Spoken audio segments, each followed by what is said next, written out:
Joining us now to discuss this further, Charles Burton, the author of The Beaver and the Dragon, How China Outmaneuvered Canada's Diplomacy, Security and Sovereignty, and also a former Canadian diplomat in Beijing. Thanks for being with us today, Charles. It's great to be with you. Well, certainly the tone of relations between Canada and China has shifted dramatically from where it stood 18 months ago. How would you characterize it?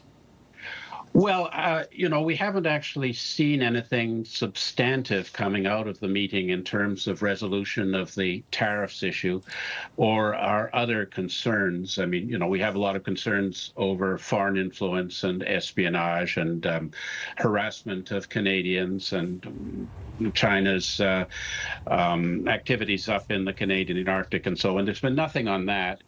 But we have sort of had a promise to have meetings about having meetings on energy cooperation. I think China will probably want more Canadian liquefied natural gas and oil, particularly if there are difficulties in them getting energy from Venezuela and Iran in future.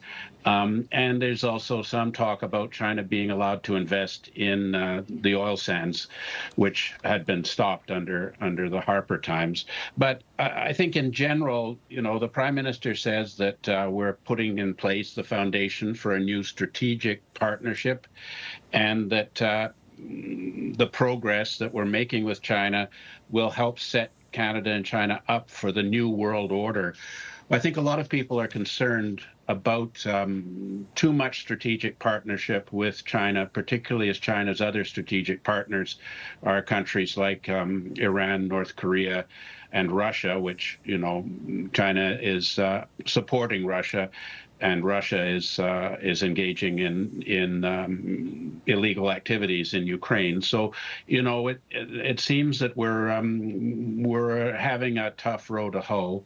And then the question is really, how will the United States respond to Canada getting closer to China and further integrated into the Chinese economy when the U.S.'s policy is exactly the opposite of trying to constrain China's access to the North American economy? Will the U.S. in the CUSMA negotiations see Canada as providing a backdoor for non-tariff Chinese commodities to get into North America? So there's still a lot to go, and we still have another day in this meeting. So we'll see what Mr. Carney and his team come up with tomorrow. Well, and the big meeting is tomorrow, of course, between Prime Minister Mark Carney and Chinese President Xi Jinping. So we'll see what comes of that. But I want to go back to an earlier point you made. In fact, right out of the gates, you mentioned the foreign interference concerns with China. That was something that dominated the headlines here in Canada for months and months and months and led to an inquiry. And today, seemingly, it isn't even registering as a concern among those Canadian diplomats or the contingent of people who went to China. What do you make of that?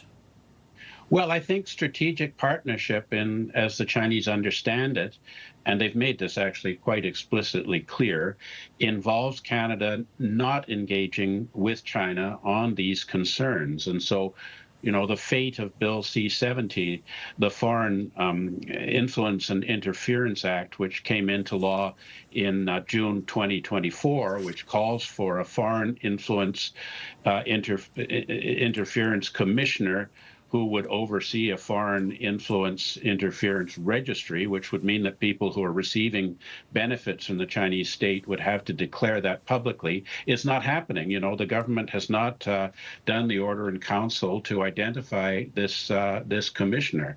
So I think China would be happy about that. I think China would be very unhappy if we were engaging in policies which would constrain their strategy in Canada, which is to expand their influence among policymakers and to continue to engage in espionage, particularly cyber espionage, the transfer of dual-use military technologies, and the other activities that have been identified in the Oil Commission that the government doesn't seem to be prepared to actually act on.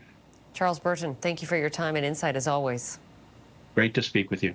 Charles Burton, former Canadian diplomat in Beijing.